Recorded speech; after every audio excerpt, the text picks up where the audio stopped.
Hello. Welcome everyone to the final day of our 5 days to feeling better challenge. So we talked about all things stress and emotional management. Obviously there's so much more, but this week was really focused on like getting quick shifts, things that you could use to already start feeling better at the end of each session and at the end of the week, as these things kind of accumulate. And you might find one day resonates with you more than another, and you might focus on that. But yeah, it was mainly aimed at kind of getting those quick shifts in how you're feeling. So if you're watching live, let us know, say hi, and then we'll get started with day 5. So as always, commenting gets you an entry into a draw to win a 90 minutes stress audit session. And that'll also get clearer a little bit today what that entails. But yeah, it's essentially looking at auditing what stresses are happening in your life, and we do that in every area, mental, emotional, etc. And then we also do that on the resources side, and we see where there is maybe an area that you are under-resourced or overstressed, and we actually coach on a particular area that you would like to get support on. We make shifts in that direction, looking at how you're thinking about that thing, looking at the aspects of that, and really getting you a practical shift forward, but then also to kind of change your perspective on that.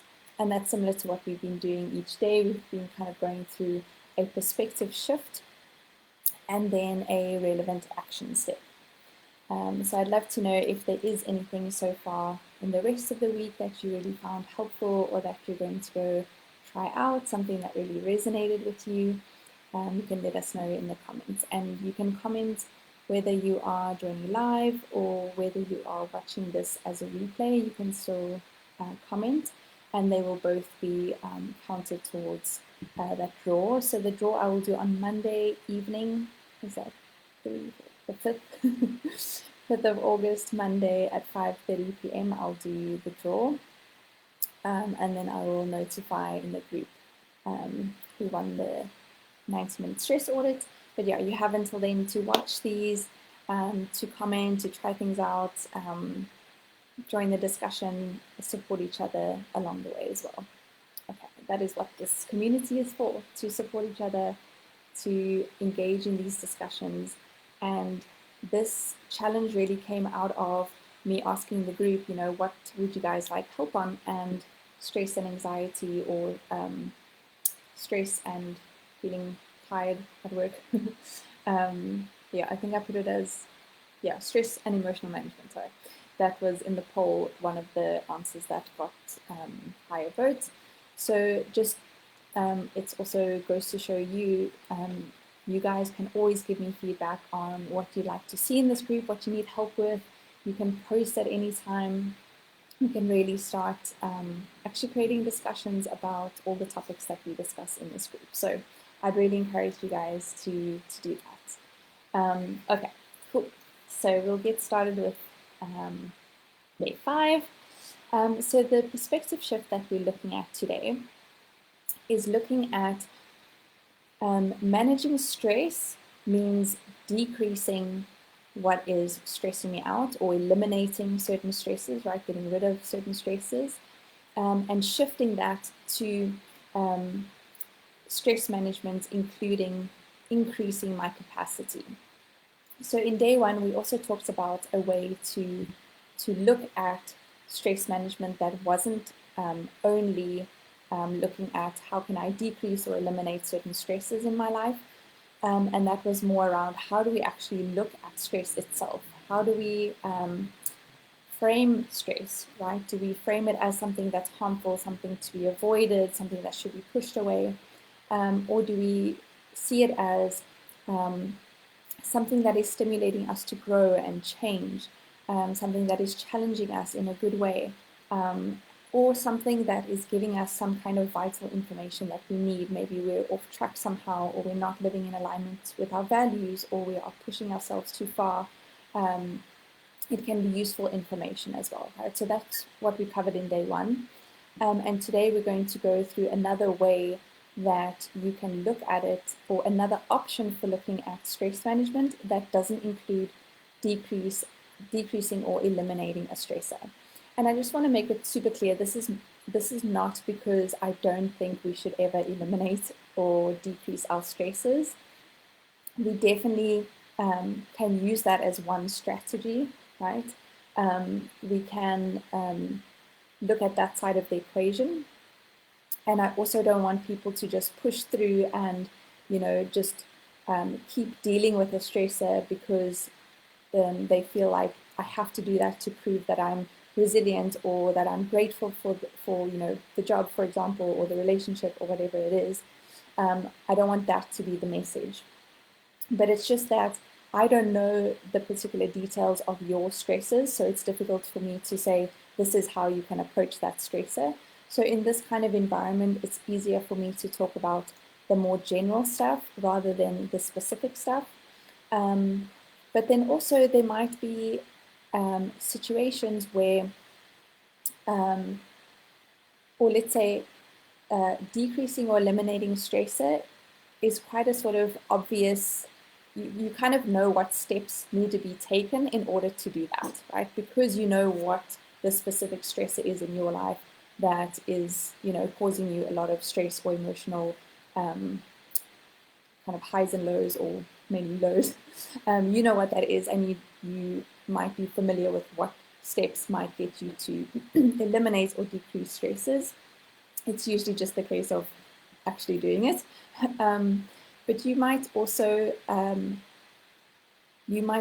choose to actually have that stressor, right? Like, for example, having kids is a huge stressor in so many ways, right? But we want that. We don't want to, donate our kids somewhere. Maybe some days you do, but mainly mostly you don't want to do that. Or you can be, let's say, studying another degree, or you can be taking a course, or you can be working in a job that you really love. So there are stresses involved in it, but you don't necessarily want to remove or decrease the actual stressor. So you want other strategies to do that. Or maybe even in the short term, you don't want that. So let's say, for example, you're at a job that you don't particularly like, or you don't feel fulfilled at, or it's just really exhausting for you to be there, and you actually want to, let's say, save up for a year and then quit that job. So it's not an option right now, and you need other options for actually managing your stress and emotions. And then it also might, in the terms of the choice or something that we want, right? We want that job, we want that course, we want the children, so the actual result we might want, but we might also see it as like, okay, I recognize that this is not specific to the work, for example. Like, let's say you're people pleasing with your patients at work, right? You can quit the job, right? But your people pleasing tendencies are going to stay, and they're going to follow you to the next job. So you might decide, actually, I don't want to eliminate or decrease the stress. I want to actually learn to cope with that better, or to change my skills in that regard, or to face that head on, right? So there can be different reasons for it, but just to clarify that is still an option, right? To decrease or eliminate stresses, but we're focusing now on the other side of it. So I kind of think of the analogy of a tank, right? So if we have a big tank, our stresses are things that are demanding resources of us. They are also not only things that stress us out or make us feel negative, but they are anything that is like causing a load on the system, right? Some sort of like demand, right? So anything that's draining out of the tank, that is a demand, right? And then whatever's in the tank is our resources, our capacity. And we can feel exhausted if our stresses are really high, or our resources, our capacity is really low, or a combination of both, right? And in today's live, we're talking about not necessarily looking at this side of the equation, what's coming out of that tank, and decreasing or eliminating that, but we're looking at what's in the tank. What are your resources? What is your capacity? Because if you have more resources or capacity to handle the stressor, in relation or relatively speaking, the stressor becomes smaller because you have more capacity to cope with it. And so we're looking at, instead of how can I take less out of my tank through the stressors, we're looking at how can I just put more into my tank. Right? So that is what we are looking at today. So that's why I say the shift is from managing stress is just about getting rid of those stresses or like decreasing or eliminating. We can also look at the other side of how much resource, how much capacity do we have to cope with those stresses. It's like a similar analogy to if someone has, if an athlete is let's say overtrained, but they are exhausted, they are basically have that sort of burnout, they are either training too much or they are recovering too little, or a combination of both.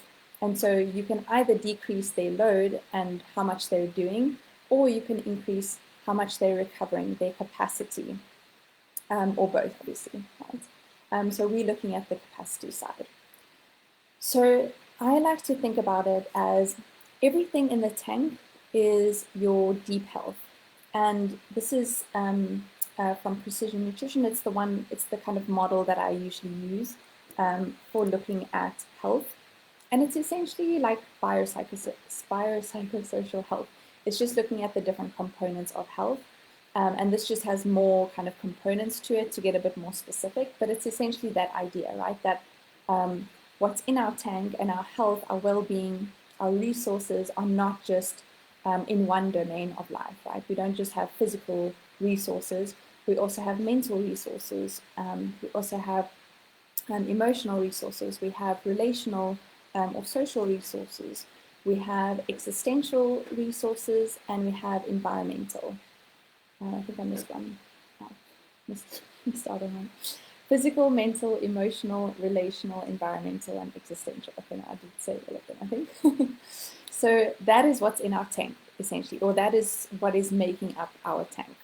And so we can actually have so many opportunities for recovery and for increasing our capacity, because essentially we can increase it from any one of those angles, right? Even if that's not where the main stressor is, we can still increase our general capacity in our tank, even if it has nothing to do with the stressor, just so that we have more capacity in general in order to cope with the stresses in our lives. So it gives us a lot more kind of ways to work with that, and tools and opportunities for recovery.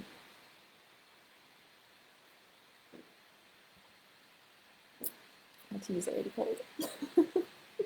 Okay, abandoning that. I'm probably going to do it out of habit. Okay, so if that is what our tank is made up of, right, those components, we can look at where we might, be gathering essentially or adding resources in each of those areas. So for example, physical health, you might look at, maybe improving my sleep, getting more sleep, or getting better quality sleep, or maybe I'm looking at getting better nutrition. Maybe I'm looking at exercising in a particular way that's maybe missing, or exercising at all, or, sometimes we are overtraining as well. Healthcare providers also sometimes tend to be perfectionistic in all areas, or we're kind of compensating by, having control in some area of our lives. So you might be sort of under exercising or over exercising. But we're looking at different aspects of our physical health. How can we just build up our physical capacity, right? Be stronger, be fitter, be more rested. Even other forms of rest, like napping or yoga nidra is a great form of non-sleep deep rest. You can look at it on YouTube. There are many different ones. It's basically like just a sort of body scan. Meditation, things like that. Anything that is improving or increasing your physical capacity, right? mental health or mental capacity, right? I mean, sleep just is like the superstar across the board. So just know that sleep helps with everything. But I won't mention it for each one, but definitely mentally as well. Sleep is an amazing thing. Doing activities maybe that get you in a kind of mental flow, having some time in your day or when you get back from work that you are not faced with this like overload of information that we are as clinicians, right? We're dealing with so much information and processing so much knowledge and information during the course of a day that you don't want to be doing the same thing when you get home, right? Some sort of mental recovery, emotional, right? Maybe that's journaling, maybe that's meditation, maybe that's for you some sort of spiritual or religious practice. Anything that is bringing you some kind of joy or creativity, something that's making you feel different that doesn't require removing that stressor, right? Just adding joy rather than taking away something that's maybe sucking the joy. Environmental, how can you make the space that you're in, the immediate space, right?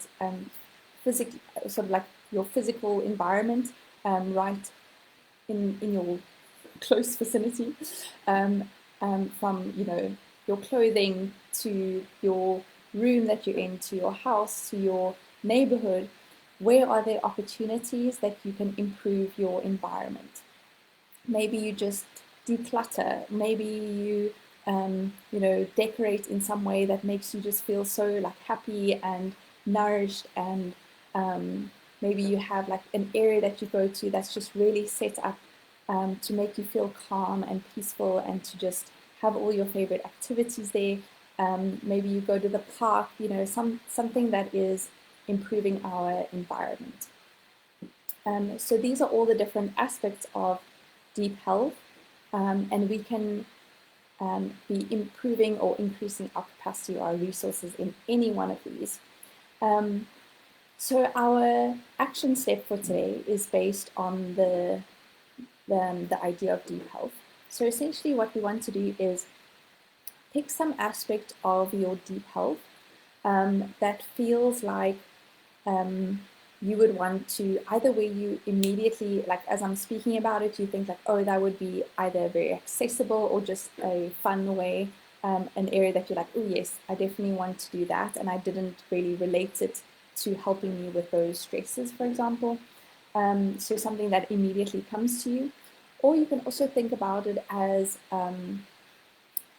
there are two sort of ways we can, there's like what do you call it, like low-hanging fruit, and then there's things that are going to make the biggest difference, right? So you can either look at it as what is maybe very easy or accessible or something that I can almost like build in small steps, like maybe you're feeling quite overwhelmed and like you're really at that state where you almost in burnout, or you are already experiencing a lot of symptoms of burnout. You might just want a very small accessible step, right? Like maybe you just want to go to bed 10 minutes earlier, and you don't, and that's like a very easy thing for you to do.